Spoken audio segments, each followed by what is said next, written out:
All right.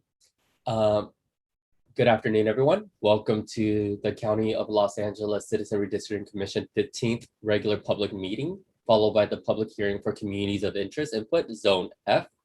Today is July 28th, 2021, and the time is 2:03 p.m. We will now call the regular meeting and public hearing to order. As a reminder to the public, this public hearing is being recorded and live streamed to youtube.com/LA County Redistricting. The link to the recording will also be posted and accessible through the Los Angeles County Redistricting website. If at any time any members of the public has any technical difficulties, please message me, Tai Lei, and we can work towards fixing the issue. If you would like to make a general public comment or a public comment for an agenda item not related to the communities of interest public hearing, you may also submit your name to the Q&A, your affiliated organizations, if any, and the agenda item you would like to make a public comment on. As a reminder for members of the public interested in making a public comment, you may submit your name and information to the Google form that will be available in the chat shortly and on the CRC website. You will be asked on the form to describe your communities of interest. When you are called to make your public comment, you will be prompted to unmute your mic so you can speak, and you may turn on your video if you are comfortable. If you're participating via phone, press *9 to raise your hand. Once called upon, press *6 to unmute and speak. Each person will have one opportunity to speak for 2 minutes. The co-chairs reserve the right to limit public comments to 1 minute per person or extend it to 3 minutes per person, depending on how many would like to speak.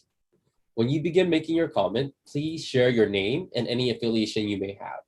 If you do not wish to speak but would still like to submit a public comment, you may do so by going to the same Google form. Again, you will be able to find the link shortly in the chat or on the CRC website. For members of the public who would like to make a public comment on communities of interest and not a resident of Zone F, you may submit your name and affiliated organization in the Q&A. Your name will be called to make a public comment after members of the public who filled in the communities of interest form for Zone F. In defining communities of interest, this can include, but is not limited to, the economic and social interests that bind your community together, why your community should be kept together for fair and effective representation, where your community is located, and what nearby areas you would like your areas to be grouped with or not. I will now take the roll. As a reminder, commissioner names will be called in a rotating alphabetical order by last name. Commissioners, please be prepared to unmute your mic and respond when your name is called. To start, co-chair Carolyn Williams. Present. Commissioner Dorina Wong. Present. Commissioner Jean Franklin. Present. Commissioner David Holtzman. Present. Commissioner Mary Kenny. Present. Co-chair Daniel Maeda. Present. Commissioner Mark Mendoza. Present. Commissioner Apollonia Morales. Present. Commissioner Nelson Obregon. Present. Commissioner Priscilla Orbanella Segura, excused. Commissioner Haile Soto. Present. Commissioner Saida Soto. Present. Commissioner Brian Stecher. Present. Commissioner John Bento, excused. Thank you. I will now turn the agenda over to Co-Chair Williams. Thank you, Ty. Now we're looking at the approval of the agenda. If there are no objections, I'd like to move the action items number 5 and 6 to after the public hearings. Okay. So can we now move to public comments? This is for comments on items that are matters that are not on the agenda, not for communities of interest. Are there any public comments today, Ty? Currently, there are no public comments that are not communities of interest related. We can just give a moment though. And just as a reminder for members of the public, if you are interested in making a public comment for any items not on the agenda and not related to communities of interest, you may enter in your name any affiliated organization you may have, and that you are interested in making a general public comment for the regular meeting in the Q&A.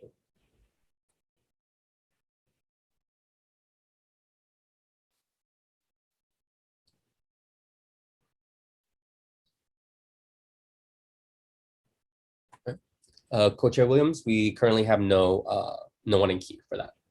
Okay, thank you very much. So now we will move to the public hearing is now open.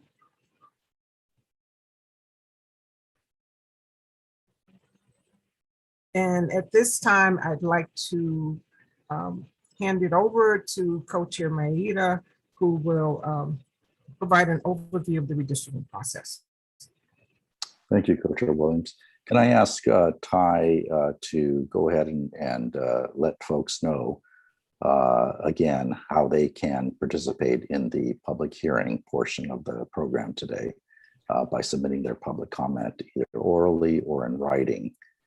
Why don't you do that, and then I will start in with the presentation, a brief presentation of the redistricting process. And For if members, I'll put more of those slides back up then. Sorry, I've been going back and forth. Go ahead. so for members of the public interested in making a public comment, you may submit your name and information to the Google form available in the chat and on the CRC website. You will be asked on the form to describe your communities of interest, and when you are called to make your public comment, you will be prompted to unmute your mic so you can speak, and you may turn on your video if you are comfortable.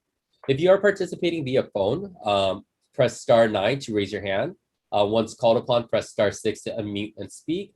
Each person will have one opportunity to speak for 2 minutes. Again, the co-chairs reserve the right to limit public comments to 1 minute per person or to extend it to 3 minutes per person, depending on how many people would like to speak. When you begin making your comment, please share your name and any affiliation you may have.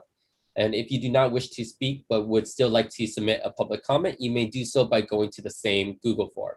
Again, you will find the link to the Google form in the chat or on the CRC website. For members of the public who would like to make a public comment on communities of interest and not a resident of Zone F, you may submit your name and affiliated organization in the Q&A. Your name will be called to make a public comment after members of the public who filled in the communities of interest form for Zone F.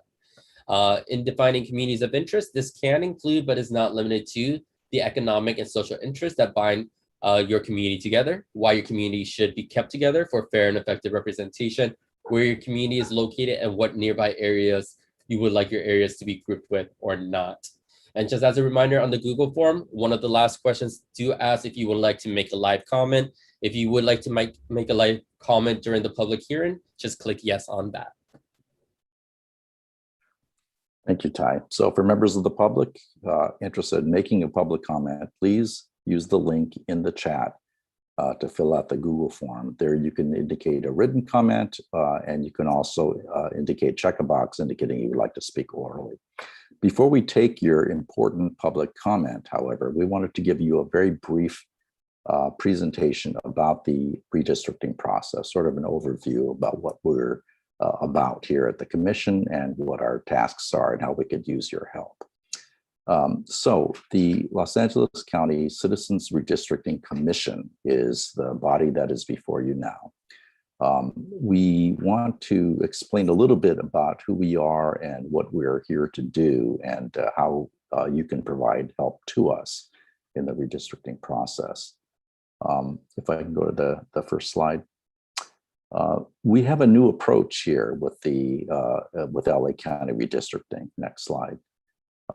In the past, the LA County Board of Supervisors appointed a committee to study the new census data and to make recommendations for districts to be redrawn. But the supervisors were free to reject the committee's recommendations and to adopt their own map. So it was not an independent process. But now, due to state legislation, there is an independent body, the Los Angeles County Citizens Redistricting Commission, comprised of 14 members of the public who reside in the county, reasonably representative of the county's diversity, who are going to study the new census data and make recommendations based on public data, including the data we gather from you today, to draw new district maps for the county. We are completely independent of the Board of Supervisors, And in fact, we have bylaws which specify that we are not to intentionally have any contact with any of the supervisors, their staffs, their families, or their agents. And so we are truly independent, and we hope to remain that way. Next slide. In conducting our business, we have adopted certain core values that are going to guide our process. Those values include accountability, transparency, objectivity, integrity, and inclusion and equity. And there's a lot more that explains what underlies those values. And you could find this entire slide and the explanation at our website at redistricting.lacounty.gov. That website also has a lot of other information of upcoming public hearings, recordings of past meetings and hearings, and a way to sign up to get emails about all the different activities that we'll be engaged in throughout this year, culminating in the drawing of the district maps for the LA County Board of Supervisors. So we certainly encourage you to visit that website at redistricting.lacounty.gov. Next slide. I want to briefly address the significance and the diversity and the size of LA County and how that affects our process. Next slide. Redistricting happens every 10 years, where there's a new census that counts all of the people in the United States. And based on that new data, different bodies are supposed to redraw boundaries of the elected representatives. So there is a state CRC, a state Citizens Redistricting Commission, that is looking at the new census data, and they're going to be drawing the boundaries for congressional districts, the federal congressional districts, as well as state assembly districts and state Senate districts. There's also a local process where the LA City is drawing new boundaries for city council districts. But what we're here today to do is to draw the boundaries, or to gather the data to be able to draw the boundaries for the 5 LA County Board of Supervisors districts, to make sure that with the new census data, that those districts are reasonably equal in population, and that you will have the opportunity to vote for the supervisor of your choice. Next slide.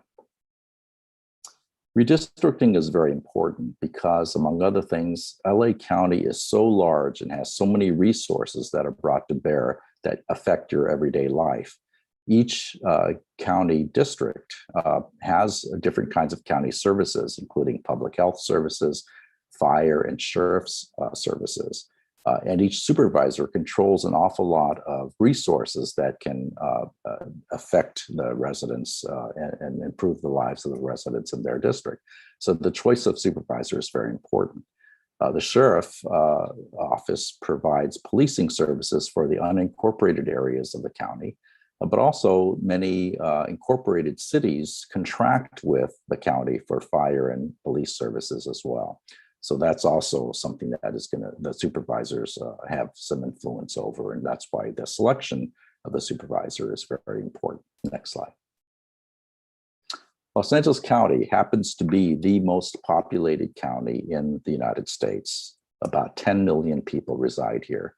That's a quarter of California's entire population that resides right here in LA County. And that population is greater than that of 41 individual US states. Said another way, only 9 United States have a population greater than that of LA County. We are the 3rd largest metropolitan economy in the world, and we're comprised of 88 cities and over 100 unincorporated territories. Los Angeles City is the 2nd most populated city in the country, with about 4 million residents. And as you all know, we are one of the most ethnically diverse counties in the United States. Next slide. This slide shows you the map of the current 5 supervisorial districts. The areas in pink are the unincorporated areas. The areas in white are incorporated individual cities. You can notice right away that District 5, the current District 5, is very, very large as compared to, say, for instance, District 2 in the middle of the map. Why is that? Well, District 2 is in a very densely populated area. So all of those areas combined is roughly 2 million people, give or take. And District 5, though, is in a much less densely populated area, so it requires a lot more geographic territory to make up the 2 million people or so that will be required to roughly equal the populations of all of the other districts. The map drawing exercise that we have as a commission is to draw 5 districts. We're not allowed to draw more than 5 or less than 5. That would require approval by the voters. But we do, well, we are going to keep in mind that we are trying to solicit your input as to figure out, so we can figure out where those lines should be drawn to create those districts. Next slide. Just a brief overview of the redistricting process then. When we draw the lines, what are the criteria we're going to be using? So that we have 5 statutory criteria in order of priority that we're supposed to follow. The first is, as I mentioned, that each district should be reasonably equal in total resident population. Currently, or at the last time they were drawn, they were roughly 2 million people each. The county's population has maybe increased a little bit, but certain areas may have increased more than others. Certain areas may have a higher birth rate, et cetera. So we need to get the new census data to figure out where the lines should be drawn to make sure that whatever the districts we come up with are going to be roughly equal to each other of the other districts. Second thing is we need to draw the districts to comply with the Federal Voting Rights Act. We want to make sure that there's no racial discrimination in terms of the drawing of the districts. Number 3, the districts have to be connected to each other. A single district has to be connected to all parts of that district, geographically speaking. Number 4, we're trying to maintain the geographic integrity of cities, local neighborhoods, and communities of interest by keeping those things together in the same district where possible. And so one of the tasks we have today is to ask you, what are the communities of interest that you feel you belong to in your particular area? What other neighborhoods share the same kinds of interests as you do in your area?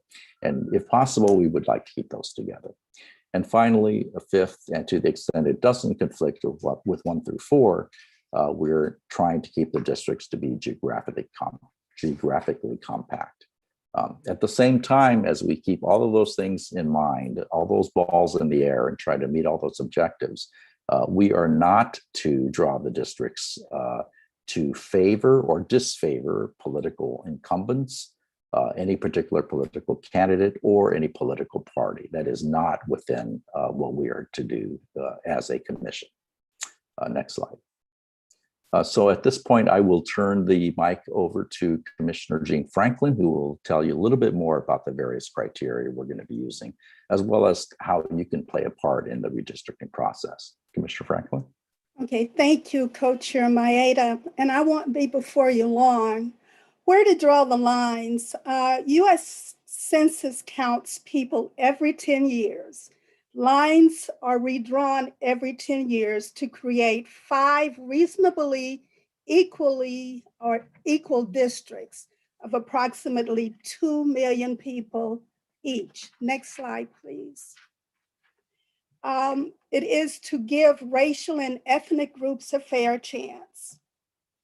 And the Voting Rights Act prohibits discrimination in voting based on race and ethnicity. Giving these groups a fair shot means giving them a chance to elect a candidate of their choice, a candidate that can understand and respond to their needs in their districts. Next slide, please. Here's an example of how redistricting can take away minority voting rights. In this example, this meets at least one criteria.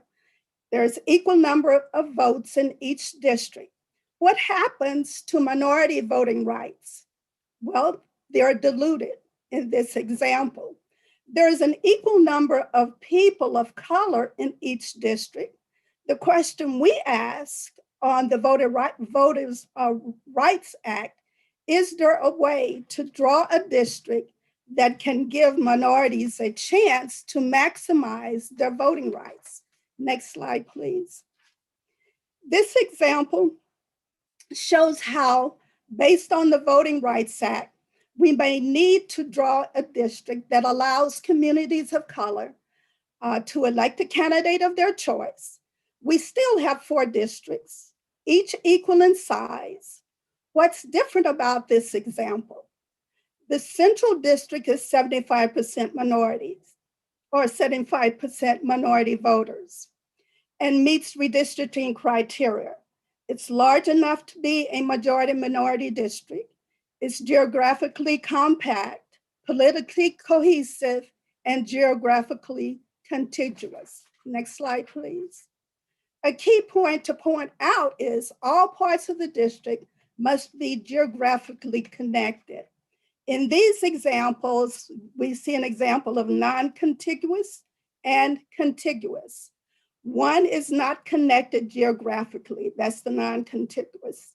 The second one, which represents an actual district outside of California, is geographically connected. Next slide, please. As we draw the district boundaries, we want to keep together in one district as much as possible cities, local neighborhoods, and communities of interest. This hearing is designed to get input on local communities of interest and what makes them a community. Specifically, communities of interest are geographically connected or contiguous. There are boundaries such as streets, geography, or other things that define their areas, have common social economic interests, which could be financial or cultural or local issues such as pollution or traffic, or it probably could be a lack of access of services such as medical services, senior citizen needs, or perhaps safety or even common language. We need to hear from you so that as much as possible, we will strive to keep communities of interest in the same district. This helps the elected representatives be responsive to these community concerns and interests. Next slide, please. The key points is to look at shapes of the district, compactness, density, and again, geographically connected. We don't bypass nearby populations to draw districts. Next slide, please. Lines drawn to not favor any particular party. That's why, we're not going to draw lines to favor any political party. These 3 examples show lines drawn that favor parties, green and yellow colors. The first 2 examples are yellow, party wins, the yellow party wins. The third example, the green party wins. Next slide, please. Next slide, please. This was another example that was provided to show how the lines could be drawn so they'd be fair and proportion to the electorate. So it's showing that of the 50 precincts, 60% are yellow, 40% are yellow. And there are 2 options there that preserve that kind of proportion. And then I'll continue it on for Eugene, Commissioner Franklin. What can you do? What can you do to participate? How can the public participate in redistricting? Well, you can get involved by sign up to stay informed, submit redistricting maps once the Census 2020 data are available. LA County is providing free mapping software for the public to use. Also attend the workshops that you're currently doing and the public hearings. There are 10 community of interest public hearings between June and August. We're in July, so we've already completed some before the release of the US Census data. More public hearings to review proposed CRC redistricting plans, options in fall of 2021. Next slide, please. It's important to note the focus of these are on communities of interest. The 10 zones do not represent new districts. So you can see all of the zones A, B, C, D, and E, and et cetera. Those do not represent districts, but they're merely zip codes, only as a way to organize the hearings. you can attend any of these hearings. And you don't have, so you don't have to be in one zone to attend another zone.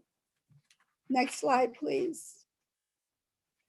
Toolkits to spread the word. So the commission has developed a wonderful toolkit for each and every one of you to utilize as part of an outreach, so that you can also outreach to your communities, to your various organizations or affiliates. And in these toolkits, there are flyers, there are fact sheets and presentations. Also, we have a Facebook page called Redistricting LA County and a Twitter account at Draw LA County. So for more information, again, go on redistricting.lacounty.gov. There are 12 threshold languages in this toolkit, so no one is left out. Armenian, Chinese, Cambodian, Farsi, Korean, and so forth. So all of the 12 threshold languages are incorporated in this toolkit. Next slide, please. Here's a list of your 14 CRC commissioners. And our co-chair are Daniel Maeda, co-chair Daniel Maeda, and co-chair Carolyn Williams. Next slide, please. And also, here is some information on signing up to stay informed on the redistricting process.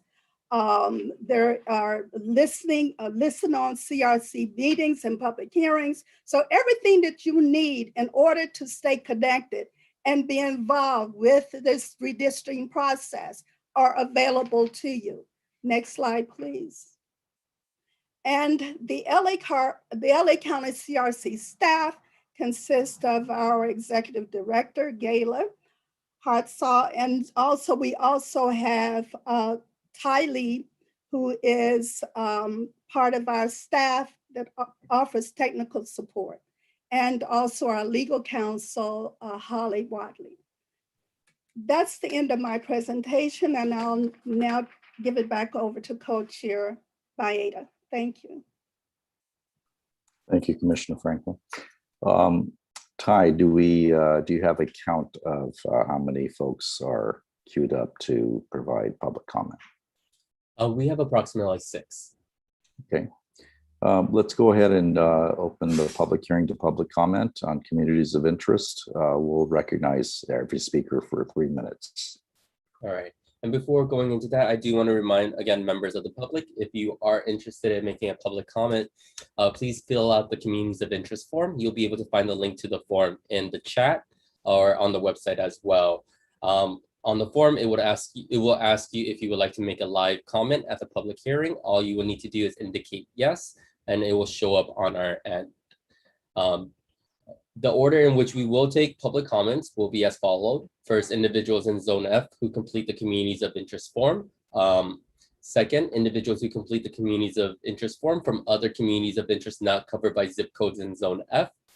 Third, individuals who submit their name to the Q&A box on Zoom. And fourth, individuals who call in.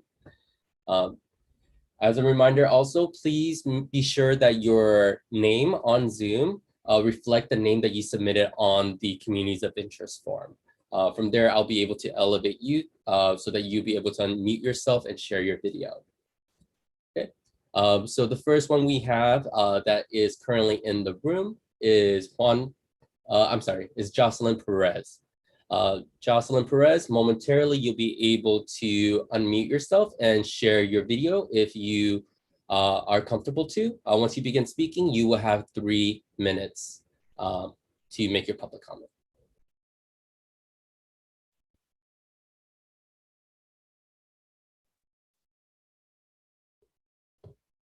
All right. Hi, everyone. Can you hear me?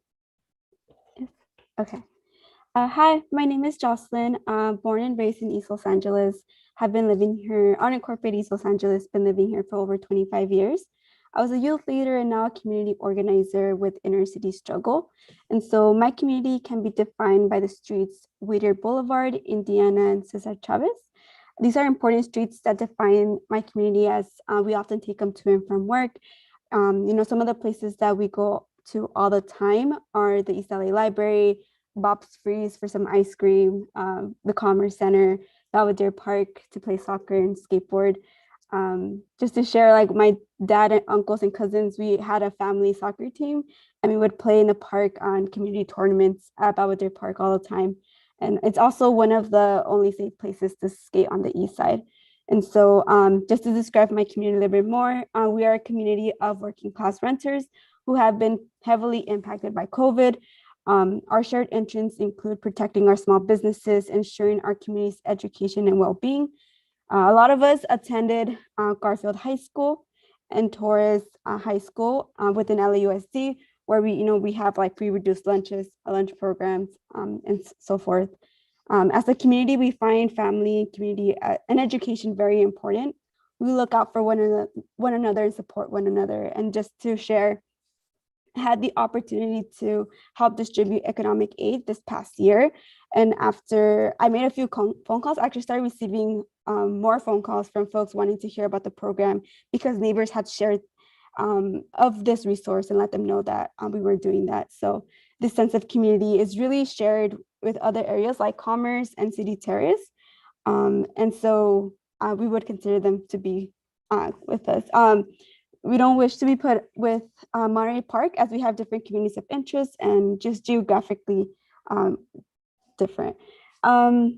Language and culture brings us together, and so does our demand for quality education. East Los Angeles has come together to demand equitable funding for education and unjust evictions. And so we will continue to advocate for ourselves, and we hope that we're able to stay together under a single district. Thank you.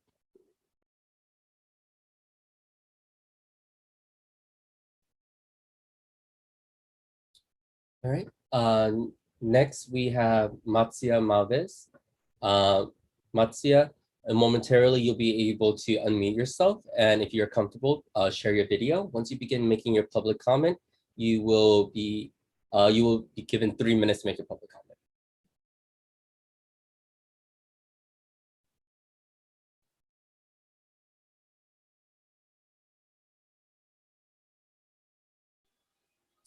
Hello, everyone.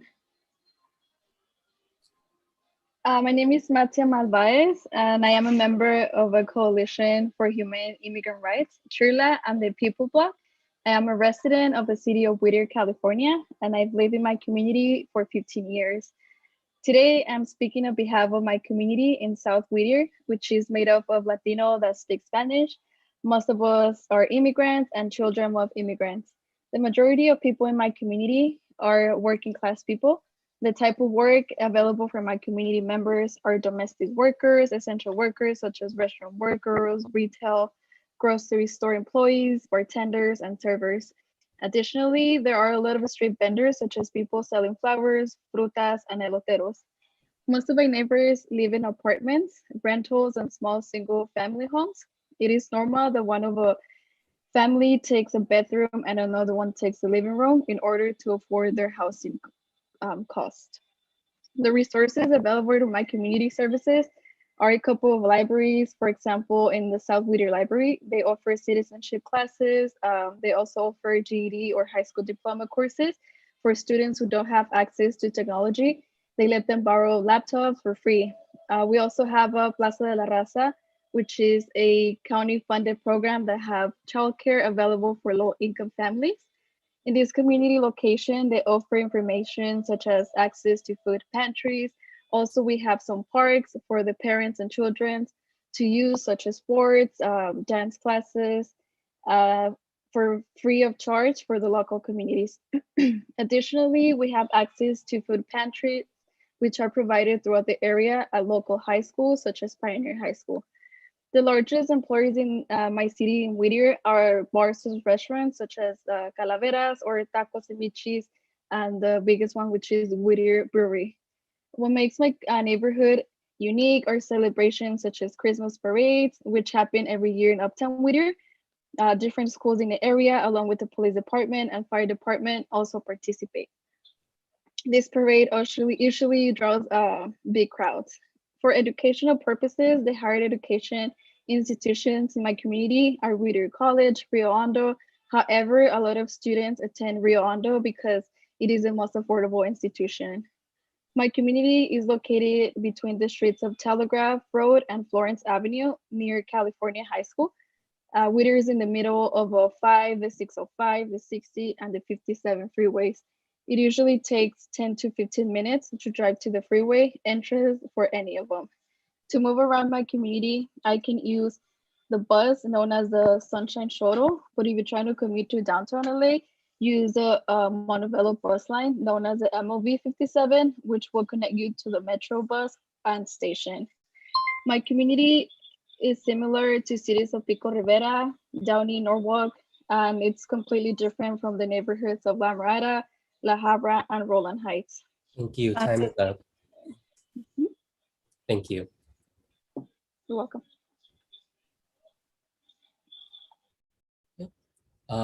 Next, we have Juan Carlos Hernandez. So Juan, momentarily you'll be able to unmute yourself, and if you're comfortable, please share your video. Once you begin speaking, you will have 3 minutes to make your public comment.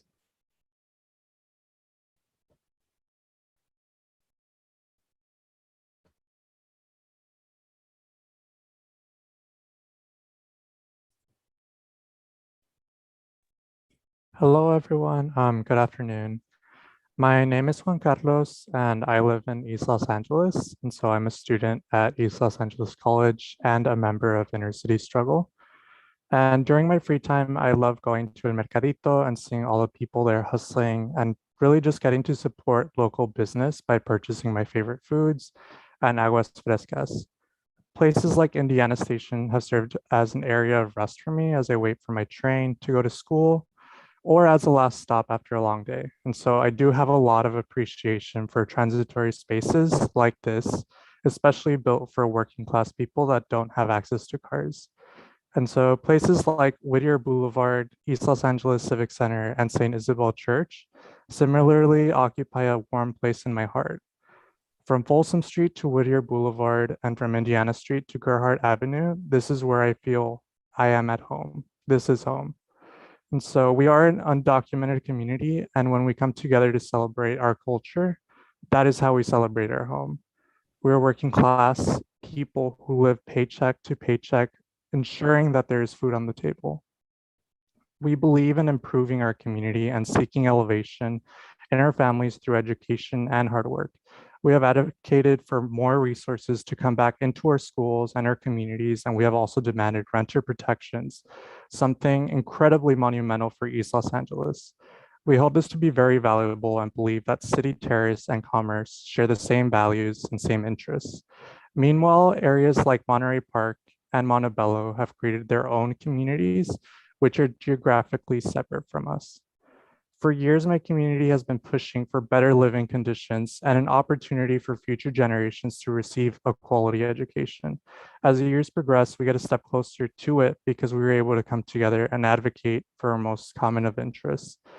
And to end, I just want to say that hardship and the endurance of these same hardships is what joins us all together. Thank you. Thank you. Next, we have Jessica Panduro. Jessica, momentarily you'll be able to unmute yourself. And if you are comfortable, please share your video. Once you begin speaking, you will have 3 minutes to make your public comment.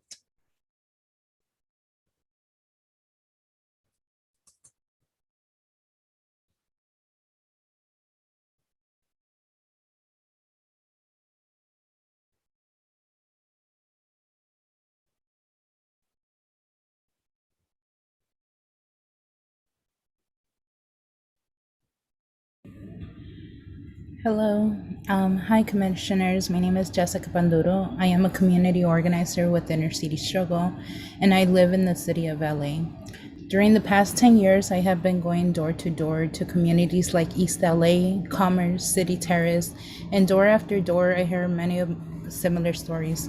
Community members mentioning how housing is one of their main priorities because it has become really hard to make each month's rent. My community is an extremely hard working class where sometimes paycheck is not enough. During the last 16 months, Our communities were the essential workers with very low pay and no protection.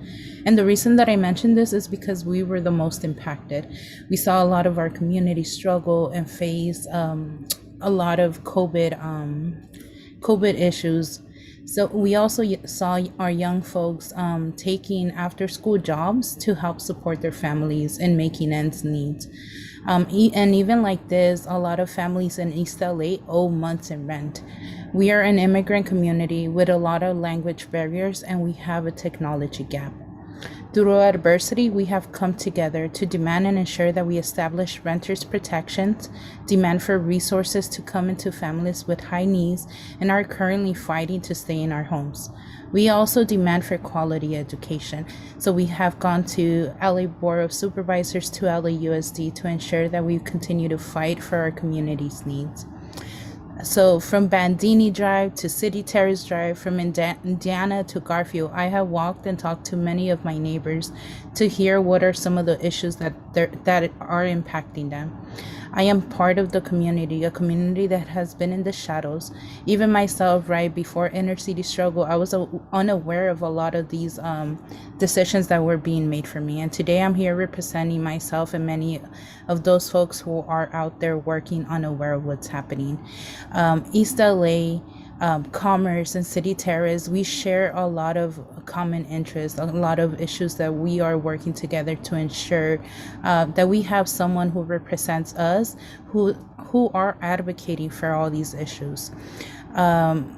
We understand Montebello and Monterey, they also have their issues, but they're currently very different to ours. They are a more established community, and we are still fighting to ensure that we protect a lot of families to stay in their homes.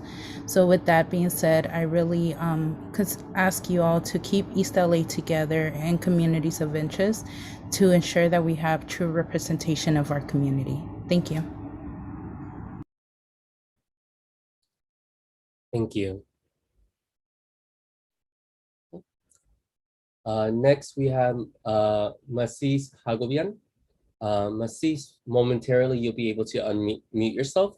And if you're comfortable, you may share your video. Once you begin speaking, you will have 3 minutes to make your public comment.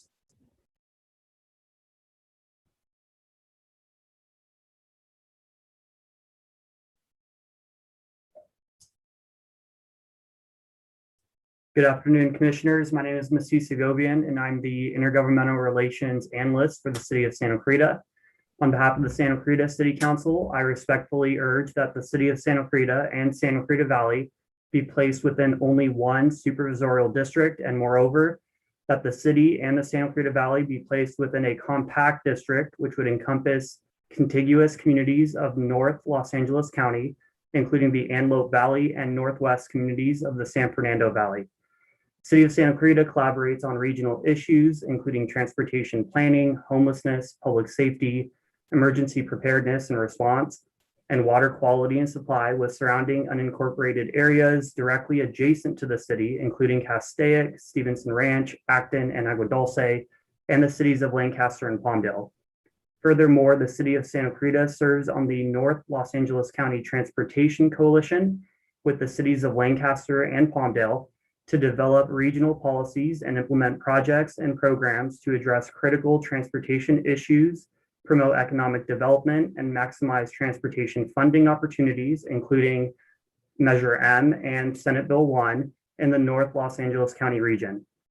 Additionally, similar to the City of Santa Clarita, the cities of Lancaster and Palmdale contract with the Los Angeles County Sheriff's Department and Fire Department and work together on emergency preparedness through the Los Angeles County Disaster Management Area B Planning Group, which is of critical importance due to the region's history of wildfires and flooding. Finally, the City of Santa Clarita serves on the Santa Clara River Watershed Area Steering Committee with other regional bodies and surrounding communities, including the Agua Dulce Town Council and Santa Clarita Valley Water Agency, to develop funding plans and recommendations to provide water quality and supply and community enhancement benefits to the Santa Clarita Valley region. Regional collaboration between these unincorporated areas and cities meet the Commission's criteria with respect to supervisorial districts preserving geographic integrity, and retaining communities of interest that share common social and economic interests that should be included within a single district for purposes of its effective and fair representation. Thank you for your consideration of my comments. And we also submitted a letter from our city council as well. And we're hoping that that could be included as part of written comment either at today's hearing or at a future hearing for the Antelope Valley. Thank you. Thank you. Co-chairs, we currently have no other members of the public in queue to make a public comment. Okay. I think what I'd like to do, if there's no objection, is to suspend the public hearing, go to the regular business of the commission, complete that, and then return to see if anyone has entered the entered the Zoom and would like then to make a public hearing rather than simply to stop the public hearing at this time. Are there any objections to that plan? Okay. And this would also, I think, be consistent with the comments we've received from the public interest groups that they would like us to hold open the public hearing up for a longer period of time, if rather than just at the beginning. So let's do that and go to, yes. Very quick, I'm sorry. We did have another sign up, but the name was mismatched on the Zoom. So let's go to them then. Yes. And also, if I may, co-chair Maeda, while this person's being called up, maybe we should just announce, because there may be individuals who would like to attend the Spanish-speaking public hearing on August 7th at 10 a.m. It would be the very same link you used today, and we'll be talking about it later in the business meeting as well. So that might be important before people might sign off, so they can help spread the word and let others know. So it's Saturday, August 7th, 10 a.m., same link as you signed on for today. Excellent, thank you. Okay, so the next speaker is Doce Martinez. So Doce, momentarily you'll be able to unmute yourself. And if you're comfortable, please share your video. Once you begin speaking, you will have 3 minutes to make your public comment.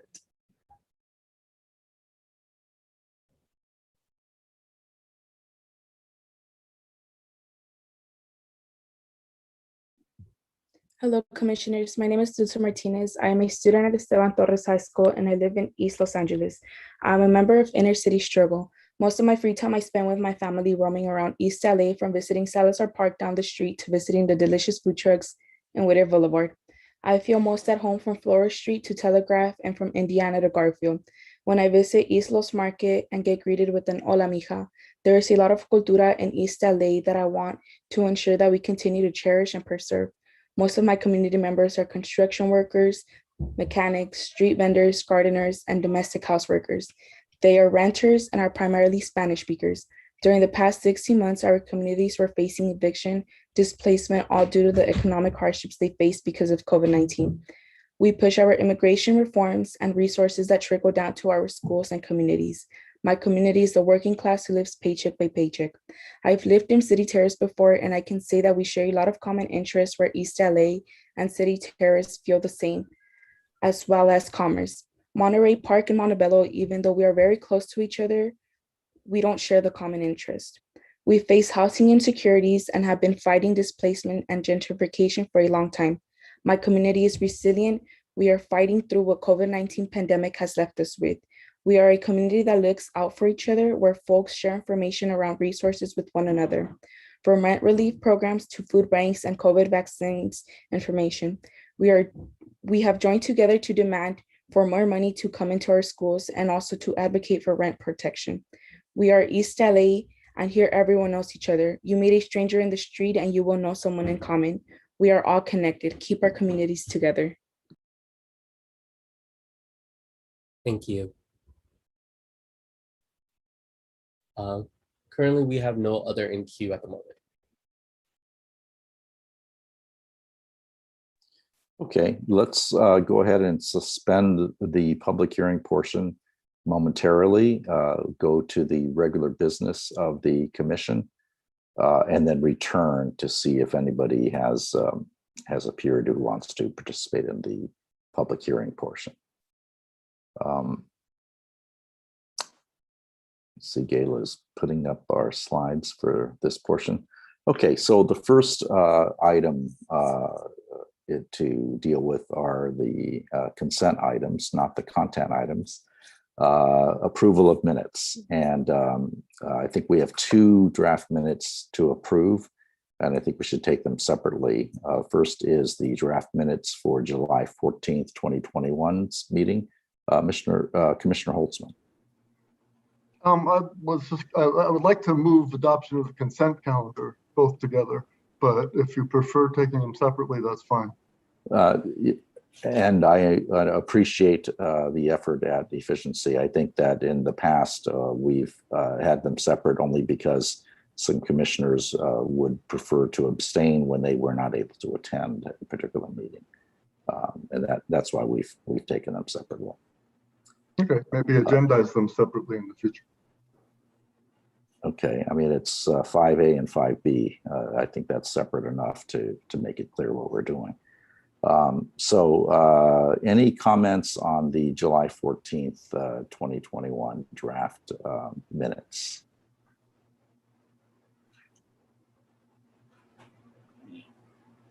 If there are no comments, questions, additions, corrections, then I'll entertain a motion to have those particular minutes voted for approval.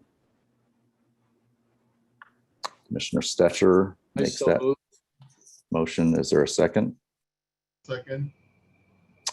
Commissioner Haile Soto seconds. Ty, can you take roll on that, please? Commissioners, please be prepared to unmute your mic and respond when your name is called. I will now take roll call. Commissioner Dorina Wong. Yes. Commissioner Jean Franklin. Yes. Commissioner David Holtzman. Yes. Commissioner Mary Kenny. Yes. Co-Chair Daniel Maeda. Yes. Commissioner Mark Mendoza. Move for approval. Commissioner Apollonio Morales. Yes. Commissioner Nelson Obregon. Yes. Commissioner Priscilla Orpanella Segura, excused. Commissioner Haile Soto. Yes. Commissioner Saida Soto. Yes. Commissioner Brian Stetcher. Yes. Commissioner John Bento, excused. Co-Chair Carolyn Williams. Yes. Motion passes. Thank you. And now the minutes of the hearing of July 20th, 2021. Any comments, corrections, questions, revisions to those minutes? Seeing none, I'll entertain a motion to have the July 20th, 2021 public hearing minutes approved. So moved. Oh, go ahead. Go ahead, Commissioner Holtzman. I'll second it. So moved. Commissioner Holtzman moves and Commissioner Wong seconds the motion to approve the July 2021 minutes. Ty, why don't you take roll on that, please? Commissioners, please be prepared to unmute your mic and respond when your name is called. I will now take roll call. Commissioner Jean Franklin. Yes. Commissioner David Holtzman. Yes. Commissioner Mary Kenny. Yes. Co-Chair Daniel Maeda. Abstain? Commissioner Mark Mendoza. Abstain. Commissioner Apollonio Morales. Yes. Commissioner Nelson Obregon. Yes. Commissioner Priscilla Orpanella Segura, excused. Commissioner Haile Soto. Yes. Commissioner Saida Soto. Yes. Commissioner Brian Stetcher. Yes. Commissioner John Bento, excused. Co-Chair Carolyn Williams. Yes. Commissioner Dorina Wong. Yes. Motion passes. Excellent. Thank you very much. Next agenda item is 6A, Co-Chair Williams. Thank you, Co-Chair Maeda.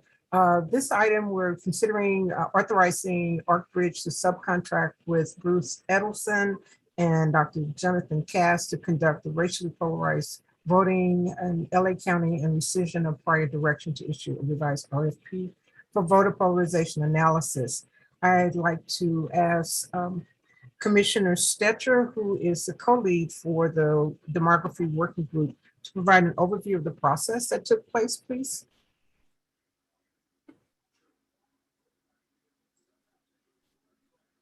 Thank you, Commissioner Co-Chair Williams. I'll briefly go through the steps that we took in the working group to identify these subject matter experts.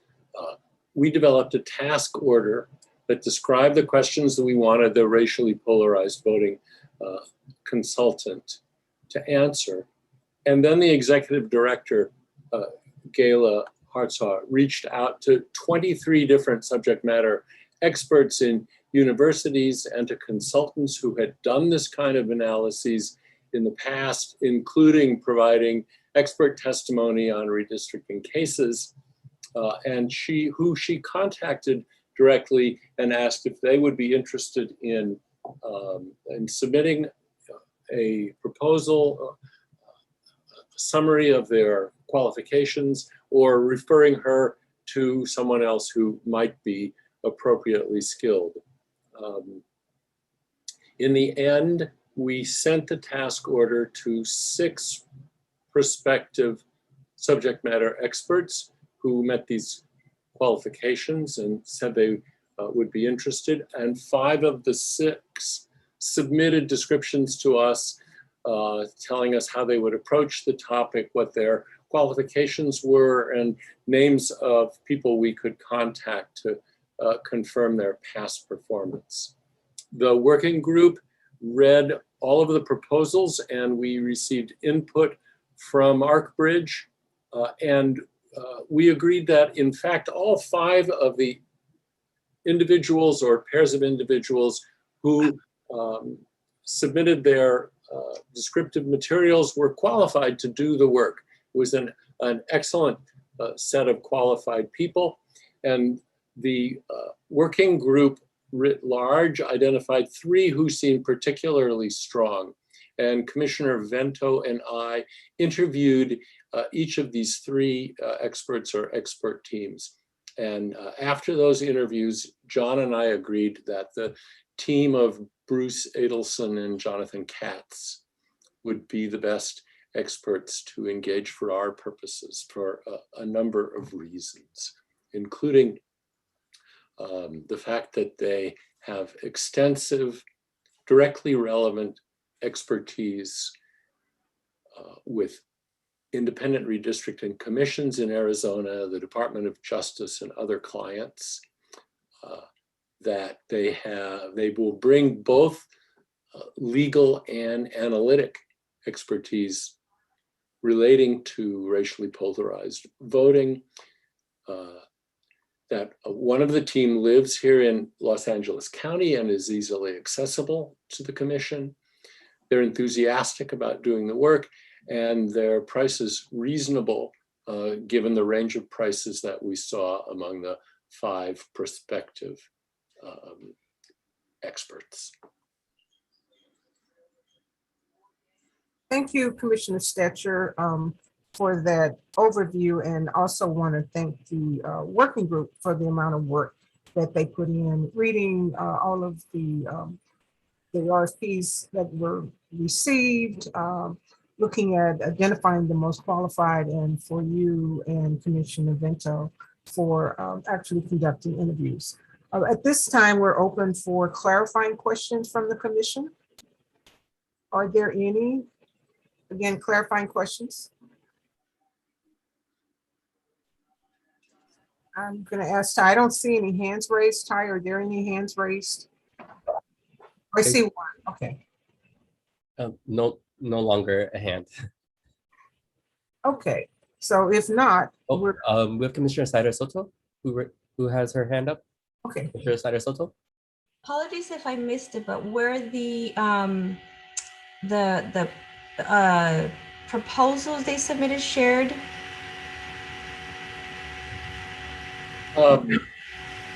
They were shared among the members of the working group and ArcBridge.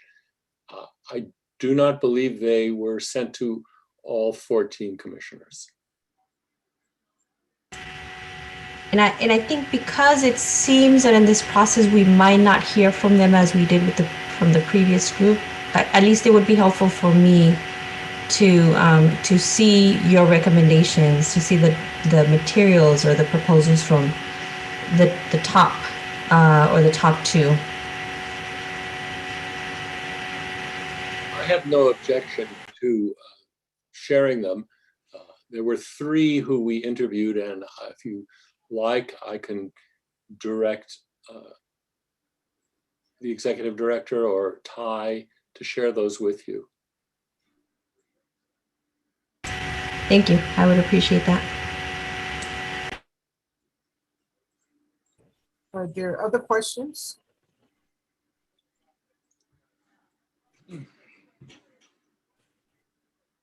If not, we will open it for public comments on this action item.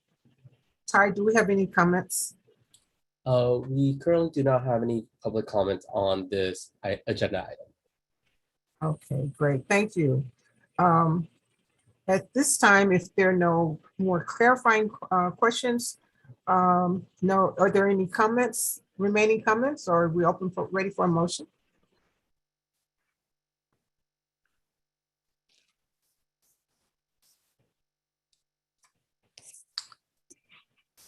I see a question there. Commissioner Wong? Yes, I was going to make a motion, but actually I wanted to ask Commissioner Sarah Soto if you would like to review the proposals before we made a decision. So at any rate, I just wanted to ask what your preference might be. Yeah, thank you for that question. I mean, I think I would feel more comfortable voting after having reviewed the material, again, because we had an opportunity to hear from the previous company or organization who had bid. I think it feels right to go through that as well with the top recommendation, just to make sure that I'm making, at least for me, that I'm making a decision based on what I have, what's been presented or what's in front of me. So for you would be more comfortable, if we have a motion, you would be more comfortable being able to review the proposals, the top 3, before voting on it, is what you're saying? Yeah, or at the very least, the one that's being recommended today. Okay. Chair Maeda? Yes, can I ask the working group and lead Commissioner Stetcher what about the timing of this? What are the consequences if we do not proceed with making this vote today? There's a small possibility that some of the experts will have other engagements that we might lose our top choice, but I can't quantify that. We are on a short time frame hoping to get their work done and fed back to us before we reach the point of map drawing, so that we're aware of the implications of any identified racially polarized voting, and so a delay, particularly a delay of 2 weeks, would really set us back. I don't want to steamroll this choice, but it does seem that based on our previous efforts, the review that we have done is kind of consistent with what was done previously. Nevertheless, the big problem in delaying would be shortening the time frame that we give to the subject matter experts to carry out their analysis and report back to us. Can I also make a comment as well as that the working group, one of the reasons we created the working groups is so that they would be able to do this kind of background work on behalf of the commission and make recommendations on us, and that we would trust their recommendations. This does not say that Commissioner Soto has a valid request, but I think one of the reasons it was a sense of urgency that we moved forward on this. And I know as sitting with the working group, they did a lot of due diligence and looking at reviewing the proposals and having a discussion among themselves about who were the best qualified candidates. I see Commissioner Kenny's hand is up. Yes, may I ask Commissioner Stetcher how many people were in his working group and whether all the members of the working group read the submissions? There were 5 commissioners who were part of the working group. In addition to Commissioner Vento and myself, that included Commissioner Holtzman, Commissioner Obregon, and Commissioner Wong. And all 5 of us read all 5 of the submissions and judged them all to be qualified and identified the top 3. But I would welcome comments from any of the other commissioners. We also got feedback from ArcBridge regarding the qualifications of the 5 submittees. I see Commissioner Holtzman and Commissioner Franklin. I'm not sure who was first. I believe it was Commissioner Franklin, then Commissioner Holtzman. Thank you. Yes, I prefer not prolonging it because of the urgency, and the benefit of having a working group is to do the heavy lifting and doing all the research and speaking with all of the proposers. Plus, they did interview them as well. So I'm so excited that we do have recommendations finally. And I really don't want to further this process any further because we have a strong working group. And so I concur with their recommendations. Commissioner Holtzman? Okay, so we have a motion on the table. I move that if it is within our authority, we direct ArcBridge to subcontract with Bruce Adelson Esquire and Dr. Jonathan Katz to conduct an analysis of racially polarized voting in Los Angeles County as outlined in our recent task order. Is there a second? I second. Thank you. Or any questions? Commissioner Maeda? Yes, I would like to ask Commissioner Holtzman if he would agree to a friendly amendment to expand that motion, not only to authorize ArcBridge to subcontract with the working group's recommended group or subject matter experts, Bruce Adelson and Dr. Jonathan Katz, to conduct the RPV analysis in Los Angeles County, but also that the commission would rescind the prior direction to staff to issue a revised RFP for voter polarization analysis. Just like you wanted to do the 2 items on the consent calendar separately, I think that last piece we should handle separately. Do the subcontracting in one motion and the rescission in another.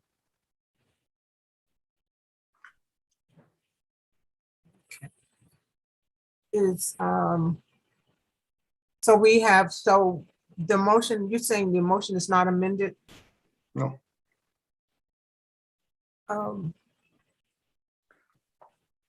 Holly, I'm going to ask if we have, do we separate them? I'm not sure where we go with this. We can. I mean, yes, you should deal with the motion that's on the floor, and then a second motion can be made.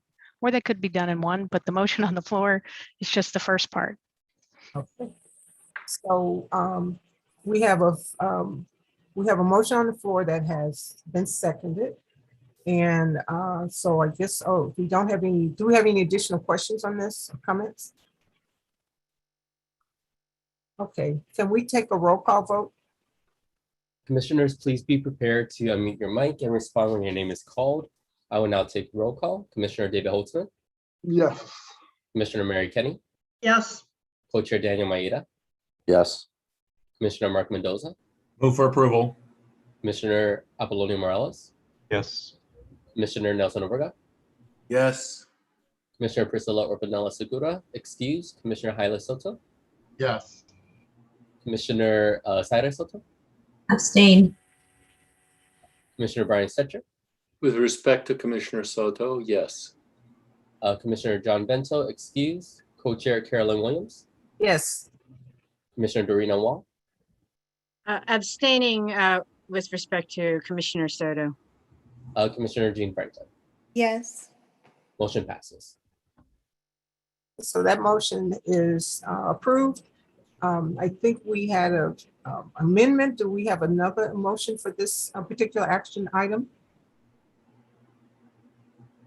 Commissioner Holtzman, then co-chair Maeda. Okay, now I move we rescind our prior direction to staff to issue a revised RFP for voter polarization analysis. Second. Or questions or comments on this motion? Question. Yes. Sorry, Commissioner Wong. I didn't know if she had her. Okay, I'm sorry. Hand up. Just for my edification, can you explain again real quickly what we're doing here? I can give it a shot. Taylor, can you clarify this? Yeah, essentially the text on the screen, Commissioner Mendoza, has been split into two motions. You have had a motion, it's been seconded, and you have voted on the approval to subcontract ArcBridge to subcontract with Bruce Edelson and Dr. Katz to do the RPV for you. The second half is what the current motion is, to rescind. If you remember back in May, there was a motion when there was a presentation, you weren't happy, you wanted to see what other experts were out there that could do this work.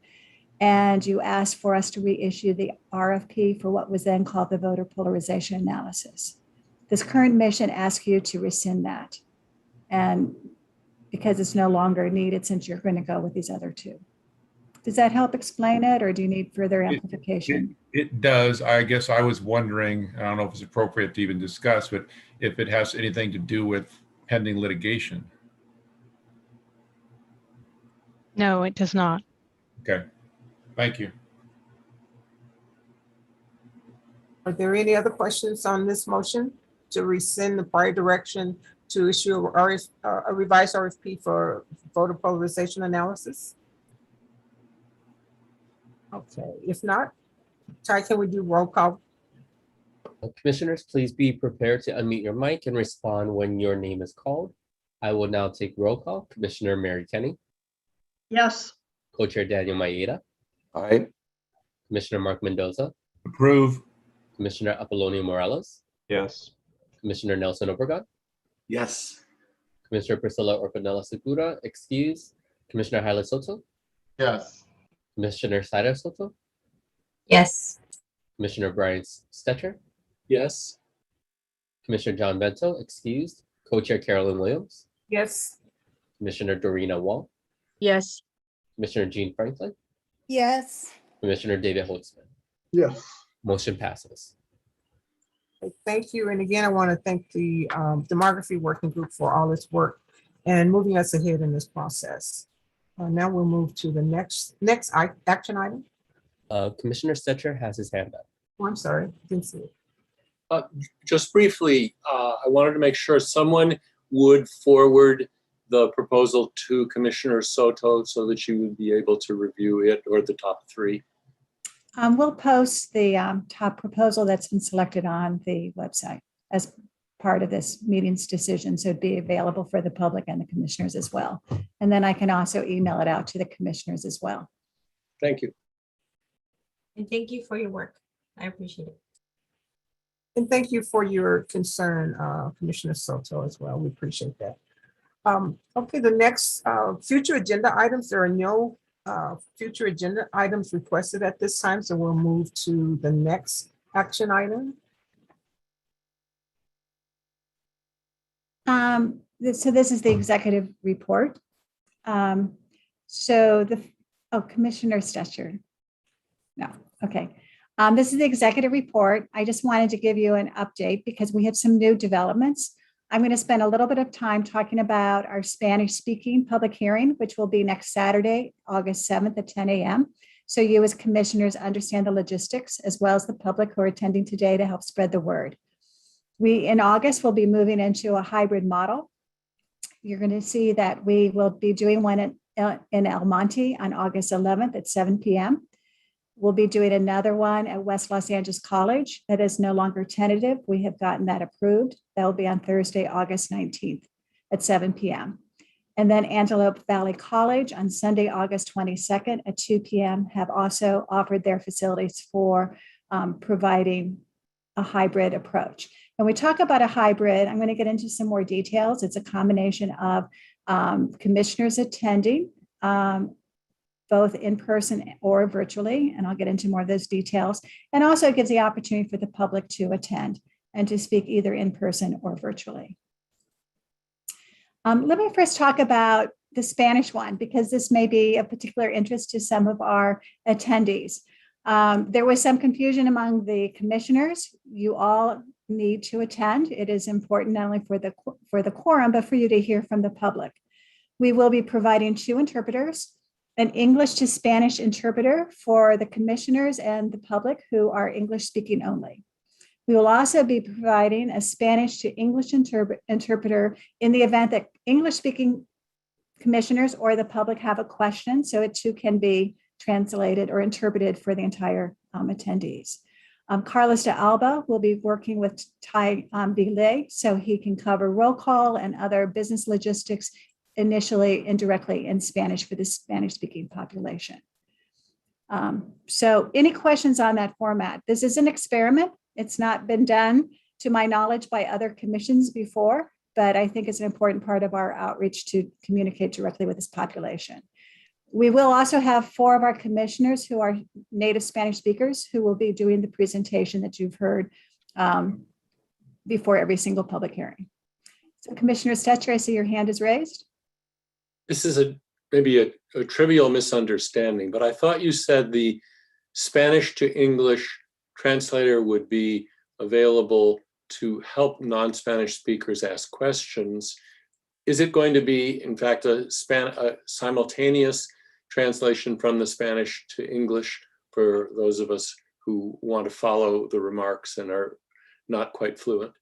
Right. So at the public hearing, we're going to give instructions to everyone, but the way the webinar works is you will call in, there will be a directions at the bottom of your webinar screen for you to get the connection for the simultaneous instruction on your cell phone.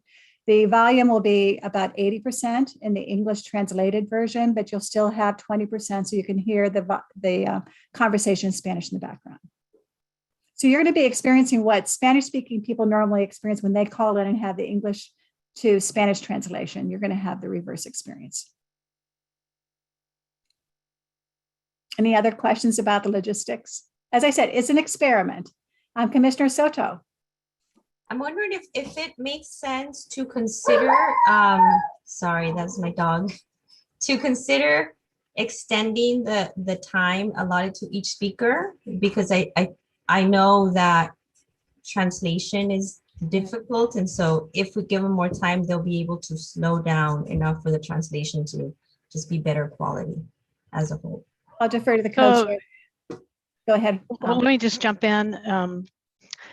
When the public commenter requires a simultaneous interpretation, so let's say they come and they are speaking in Spanish and they've asked for and we've arranged for a simultaneous interpretation, they get double the allotted time.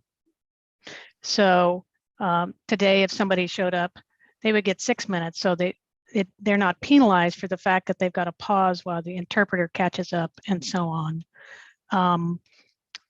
So legally, that's what we would do in that situation. And we can, as Gayla talked about, defer to the co-chairs about the opposite. I mean, normally if there's not an interpreter, we would not have extra time, but that doesn't mean that the co-chairs couldn't decide for whatever reason to allow it. That's great. Thank you, Holly. Any other questions on this? And obviously, we're going to walk you through this process as we do it. And we also had pointed out, if it goes well, it may be a model we want to try again in November when you're receiving options from the population as well regarding the maps you've drawn. I wanted to also sort of give some highlights. In August, we're going to be rolling out, and we'll be sharing with you more information about the training program for mapping software and how we're going to be providing the training not only for the commissioners, but for the public and the various databases that will be added. The other thing that we started looking at was a calendar for September. And it turns out Wednesday, September 8th also happens to be Rosh Hashanah. So I'd like to propose we cancel that meeting. I've contacted Patriotic Hall to see if we could reschedule it either for September 9th or September 14th, because that could be a long period to go. Commissioner Holtzman, I see your hand is up. That's the second day of Rosh Hashanah, which ends at sundown. I just looked at my handy app. Sundown will be on that day at 7:09 here in Burbank. I imagine all of the county will be past sunset if we just postpone the start to 7:30. Of course, some people might not want to travel to get there while it's still a holiday. So maybe if we started it at 8, we could still do it that day, if and only if really there's problems with rescheduling at Patriotic Hall. I just wanted to point that out. I'm not totally all super well versed in the rules, the Jewish rules that apply to the holiday, but I do know that it ends around sundown. I also know there's a tradition, oftentimes people want to spend that evening with their families. So if the commission is comfortable and I can get these alternative dates, does this make sense to the rest of you? Okay, I'll keep working on this. We can use September 8th as our third choice if we cannot get the 9th or the 14th. And we would then start it later. But I do want to show respect for Rosh Hashanah for the various members of the community. Any other questions on that? Yes, Co-Chair Williams. It's not a question. The September the 9th is actually I think that's the second. It's the second Thursday. So it's actually in second Thursday of September. My error. Okay. Just a little September 9th or September 14th. So our first choice, September 9th, September 14th, or September 8th. Yeah. Okay. And I only say that because we would normally be meeting the second week of September. So depending on where we move it. Okay. Okay, thank you. The other thing you all requested, since we will be having 3 hybrid meetings in August, that there would be 2 supervisorial districts, SD3 and SD4, that would not have had a hybrid. So in looking at dates where we could get the best turnout for quorum, the best dates for doing those would be Wednesday, September 22nd and Wednesday, September 29th at 7 p.m. Based on your feedback when we had our last meeting, I also was very sensitive to the suggestion of Commissioner Saida Soto that we look at geographic areas where there might be digital technology divide issues so that individuals whose best means of giving public input would be in person. So this is what I have come up with. I have gotten information from the LA County Public Library, and the one I got confirmed yesterday is actually in San Fernando City, and it would be in SD3. It's near Pacoima, Panorama City, heavily Spanish-speaking area. And we, as of now, can get the meeting room in the public library on September 22nd from 7 to 9. When we have in-person meetings, we can actually set not only a start time, but an end time. And this is the time block that they have given us. They also gave us the caution that it depends upon public health guidance, which of course we'll monitor. They only have room for 20 people to be there in person, given current restrictions the county has imposed. We have that one right now slated. The other location would be another LA County Public Library, and that would be either in Bellflower or Lakewood, and that would be north of Long Beach. Again, it's only tentative at this point, but it would be for September 29th. The public libraries are beginning to open up to the public They have not opened their meeting rooms yet. So this is a special favor they're doing for us. But collectively, if you look at the ones scheduled in black, those are in August. The ones in red would be scheduled in September, and that would cover all 5 supersoil districts. Any questions on that? Co-chair Maeda. So to clarify, these are hybrid, meaning some folks will be in person and some folks will be attending virtually.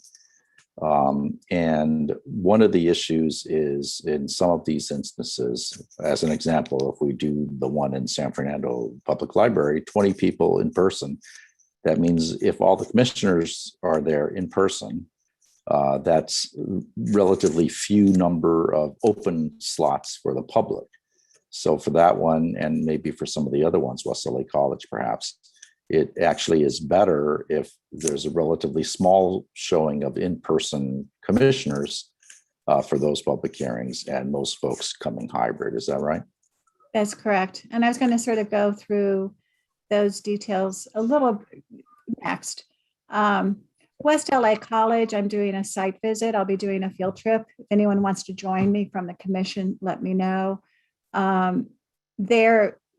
They want to know our protocol in terms of covering masks and how we're going to handle the number of people who could be present.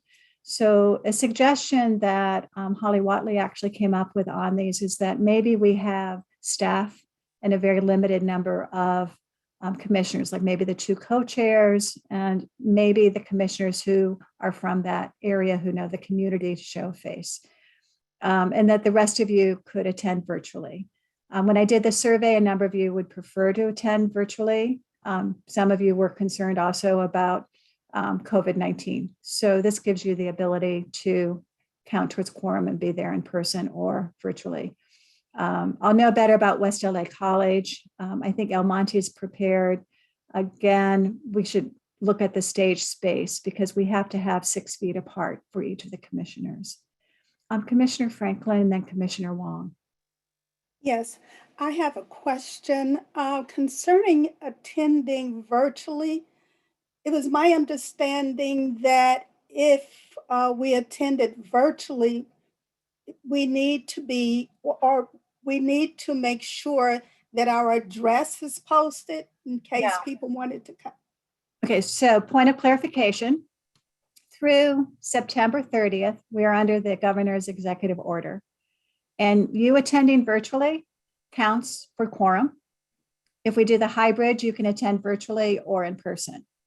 After October 1st, if the governor does not extend the executive order, then Holly Watley can go into more of the details, but you would have to post if you're meeting somewhere else, like a Starbucks or near your home. Okay, thank you. But this is one advantage of doing this also prior to October 1st, because we do know the ground rules at this point, other than whatever else public health may issue in terms of requirements. Commissioner Wong, was your hand raised? Yes, it was, but it was Commissioner Franklin's question about if we were allowed before, in order to make quorum, we had to be in person, but you clarified it. So now we don't, for all the September, well, for all the rest of the meetings, we can do it virtually and that counts as a quorum. So that's important. Thank you for that clarification. It's exactly correct. And to co-chair Maeda's point, in San Fernando City, it may make sense only 3 or 4 of us attend, or 5, so that we can allow 15 members of the public to be there. We may have to have them form a line outside if we have more. We have to put in procedures to make sure they're masked, for example, and that kind of thing. So we may have to look at some way to handle that kind of queuing. Any other questions on this? And, when I did the survey, about half of you indicated greater comfort to attend virtually. So we're being sensitive to that as well. Okay. So we've covered most of the points on this slide. When you do attend, we're going to follow whatever the current protocols are. Right now, masks are required. Social distancing is required. LA County wanted me to let you know that their facilities are not yet open to the public. The Board of Supervisors and other commissions are not meeting in person. So you all are doing something that is outside of the standard operating practices of LA County. If I may, you just said social distancing is required, but your slide says social distancing not required. Which is it? It is required. I'm sorry, it has been suspended as of last week. You're correct. Through September, the commissioners can attend either virtually, which we've already gone over, or in person, and will count towards quorum. And we will get back to you on each of these sites about what we think will be the maximum number of commissioners to attend. If you are passionate about attending a particular one of these, I would suggest you just email me directly so we can give you priority preference. Any other questions on that? Okay. Oh, wait, 2 participants had raised their hands. We have Commissioner Holtzman, then Commissioner Wong. Okay.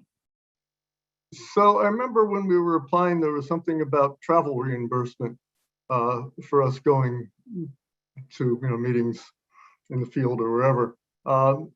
What's the status of setting that up? Actually, I put in the request. Let me check with the program manager assigned from the county to see if we can get reimbursed for that. But I did put in an expense item for that. So I'll get back to you on that. Commissioner Wong? Yes, I know that we probably should know this, but would you mind just letting us know when the hearing is within our district so we know which one we have to attend in person for? That would be helpful. Do you know what supervisorial district you're in now? I'm in 3. Well, then you are going to be September 22nd at 7 o'clock. Oh, okay. City. I mean, I think everybody knows what supervisorial district or area you live in, correct? Is this clear enough? Commissioner, I know the map can be confusing, but the general area there you'll see is 3. Commissioner Holtzman again? Just to clarify, I believe there's no obligation to attend the hearing in the district you happen to live in. Right. If you can count as part of the quorum and attend virtually and want to do that, there's no obligation to attend the meeting for your particular district, right? There is no need whatsoever. I do know the California CRC, they tend to make sure that they have somebody from within the geographic area and someone from the outside, in fact, to make sure it has an objective check and balance. So it really is your choice. So just let me know if there's one you want to attend. We'll see what we can do to make that happen, but there's no obligation. Anything else? I just wanted to make a reminder, and then we should see if there are any other members of the public who want to speak, that there will be no regular meeting tonight at 7 p.m. That was the meeting we're having today. And I'll post this again at 7 o'clock tonight, just in case anybody calls in. So I'll turn it over to the co-chairs and Tide if we have any other public comments. Oh, Commissioner Stetcher has a question. This is not a request for a specific agenda item, but I would like at some point to talk about how we will be able to process the COI evidence that we've been collecting.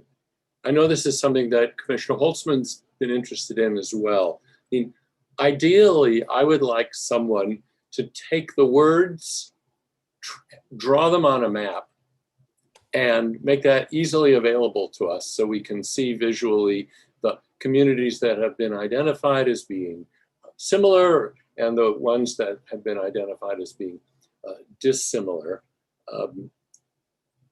And I don't know whether that is just me being lazy, or I was curious to start asking this question now, since we're getting more and more testimony of how we'll translate this experiences into something we can use later on when we're drawing maps and recall and recollect what we've been told. So Commissioner Stetcher, if you remember last time, we had indicated we are doing a catalog of all the written and oral comments. We're looking at some other software such as Airtable that does allow you to do some mapping with it. But I also think it's something we need to talk to ArcBridge, because I think they are the ones who can probably best translate the cluster of comments to show you where it would translate in terms of the map. So today you heard a lot of comments about East LA, City Terrace areas vis-a-vis Monterey Park and Commerce and that. So I think ArcBridge could be an important variable in this whole conversation as we go forward more in August. Commissioner Kenny? Along those lines, is there a library of the written comments that we've received? Because, for instance, one of the gentlemen today said that they had sent in a letter. Where is that letter and how can we access that? And should those written comments be posted on our website? So Commissioner Kenny, every single one of the written comments are posted on our website. And right now they're being posted based on the zone meeting that they pertain to, so that you'll have them clustered in a more logical way. I use the term catalog. I could have used the term library. What we're doing is creating an Excel spreadsheet that will give you some key factors that you can sort against in terms of the public comments. One of the columns tells you, was it a public comment, a written, a COI form, a written letter? So you'll know the format, and there'll be a reference number so you can go and read the details. That will not be completed till we do all 10, or we end up doing 12 public hearings. It's a work in progress. So if I go back to one of the earlier community of interest hearing meetings, those comments are now appearing under that area? Yeah, and I'm going to ask Ty, your clerk, who's doing a lot of this cataloging on the public comments, if you want to elaborate further, Ty. Definitely. So on the meetings page on the website, typically, as what we've been doing for all meetings and public hearings, I post any submitted written public comments around 5:30 p.m. the day prior to the scheduled meeting or public hearing. That deadline is already set and described on the website.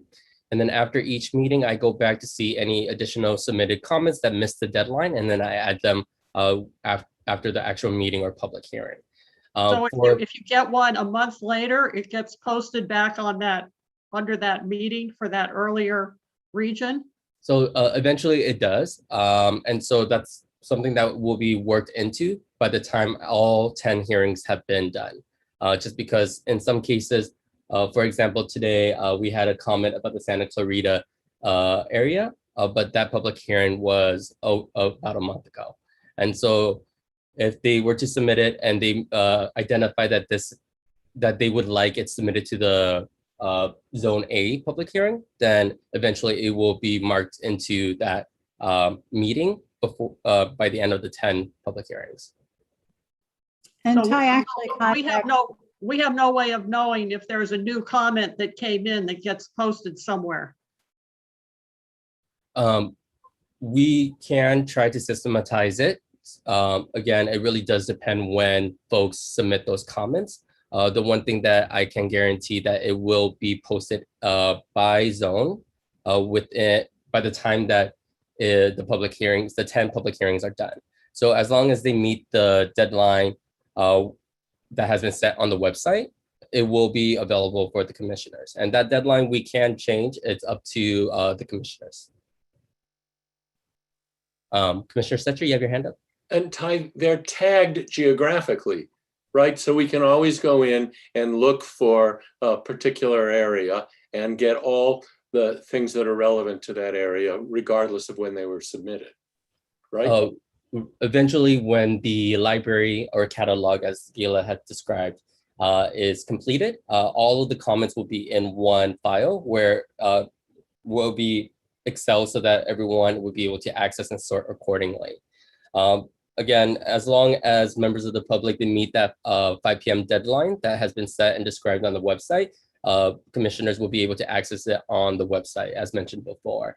I am updating those different documents if I receive the comments in a timely manner, but by the end of the 10 public hearings, they will also be organized by those public hearing zones as well. Co-Chair Maeda. I want to make sure Commissioner Kenny and all the other commissioners understand that every time there's a public comment that is submitted, a written letter or public comment, it is associated with a particular meeting, that one meeting that's coming up. If it's prior to 5 o'clock, prior to the meeting, it's part of that night's or that day's meeting attachments, if you will. So you can go find the meeting and find all the comments. There's no surprise. There's never a comment that comes in that floats out there without us being aware of it. Well, And then Ty is saying he then will associate a particular comment. If it relates to a particular zone, he will then associate it with that zone at some later point. So you can go to that particular hearing and see all the comments, whenever they came in, that relates to that particular zone. Just to be clear, regarding the gentleman from Santa Clarita, I have not seen the letter that he said he sent into the commission. So I guess we did not receive it before the meeting today. If they had submitted it, and if they had submitted it, I would usually ask them which public hearing they would like the comment to be posted for. If they said for Zone A, as long as they met that timeline, then it would be posted for Zone A. For the individual who submitted the comment today, I would need to go back to see when they had submitted that comment.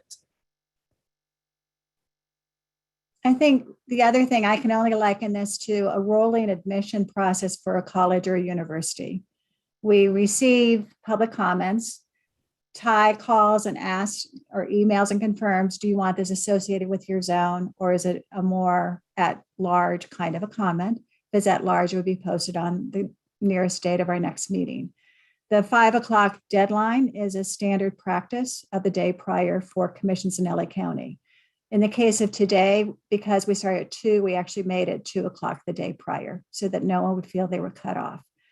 The catalog or library is a very important thing for your point, Commissioner Kenny, because when you get through these hearings, we want to be able to give you a compendium so you can do a sort and you'll know here are all the letters, the comments, or whatever on this zip code, this geographic area, et cetera. But it is very much like a rolling admission where these keep coming in. Our goal is and quest is to make sure we capture every oral comment, telephone call, email, written correspondence, and all of that. But you'll need that bundled eventually, so you'll have it in one way that you can look at it. And to, the points raised by Commissioner Stetcher and others, if there would be a way then to attach it to a GIS, Airtable or something like that, that could be a very helpful as well. Again, this is a work in progress, hasn't been done before, and we're working on it. I do also want to mention, in some of these cases, folks are submitting on behalf of an agency or organization, and so the name can be different also, the submitting name. And so that's something to also consider in terms of any discrepancies. Also, there might be some discrepancies depending on how folks submit to the communities of interest form. For example, they could submit for, let's say, for example, Santa Clarita, but indicate Zone F. So then it would be associated with Zone F technically because that's what they indicate as the zone. I know when I've been doing some of the cataloging and checking the zip codes, we've made some of those corrections as well. For example, today, the letter probably will come from the city council of the city of Santa Clarita. So it'd be cataloged under that category. But again, this is just taking time. Because I also am going back to December 14th forward because we received some earlier letters as well. But we want to give you as complete of a packet when you get through this as possible. Any other questions? I will turn it back to the co-chairs. We can see if there are any other members of the public who want to speak. Otherwise, my executive report is done. Gail, I have a question before we move on. Right now, we're doing hearings for public comments on communities of interest. Is there an end date for people being able to make comments, or at what point Is there a cutoff or how does that work? Well, it's like rolling admissions. I think you all can receive comments from the community all the way up till your final maps on December 15th. And this is one of the things when we complete the public hearings, this first round, and individuals start drawing maps and submitting them to you. They won't be called public hearings at that stage, but they are going to be forms of community of interest input. They may fill out the form that they're using now. They may draw a hand-drawn map, or they may use the county software, but you're going to continue in September and October receiving input about where people feel the line should be drawn. Once you develop your options, and we're looking at probably the 3rd or 4th week of October, they have to be posted for 7 days. And then you have to have a minimum of 2 more public hearings that would be spaced 30 days apart. So that would bring us really to around November 1st through Thanksgiving. And during that period, you can choose to have more public hearings than 2, but you have that window of 30 days where the public needs to be able to provide more input on your options. Then the first 2 weeks in December, you need to decide what your final recommended map will be. Does that help to explain? So there are 2 rounds of public hearings. These that we saw in the summer to get input, you listen. The ones in November are going to be much more pointed in terms of the options you're considering and suggested adjustments to those. It's a tight timeline. Okay. Thank you. Can I turn it over to the co-chairs now? Ty, as our, maybe you can remind anybody who's still participating, still attending, of their opportunity to provide a community of interest input before we close out. Yeah, of course. So again, as a reminder for members of the public who are interested in making a public comment, please fill out the communities of interest form, and you'll be able to find the link to the communities of interest form in the chat. On the form itself, at the end of the questionnaire, it will ask if you would like to make a live comment. If you mark yes, we will be able to see it on our end. And once you will have one opportunity to speak for 3 minutes. And yeah, perhaps we can give a moment for any folks who are just joining us.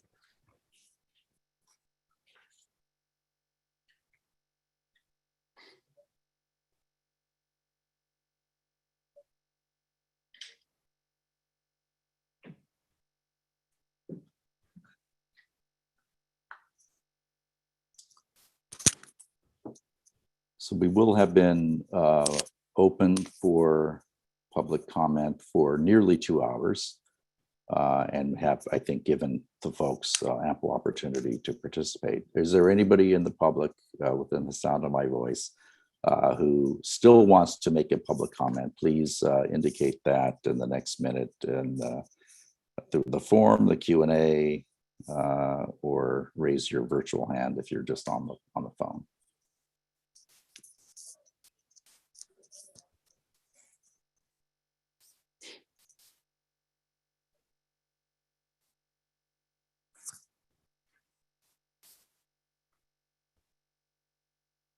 Ty, I assume that no one has indicated that they still wish to make a public comment? Yep. We currently have no additional entries in the communities of interest form, and we currently have no hands or new entries in the Q&A. Okay. Okay, then let's close the public hearing, and unless there's other business, let's adjourn the meeting as well. Thank you, everybody, for attending. All right, bye, everybody. Thank you.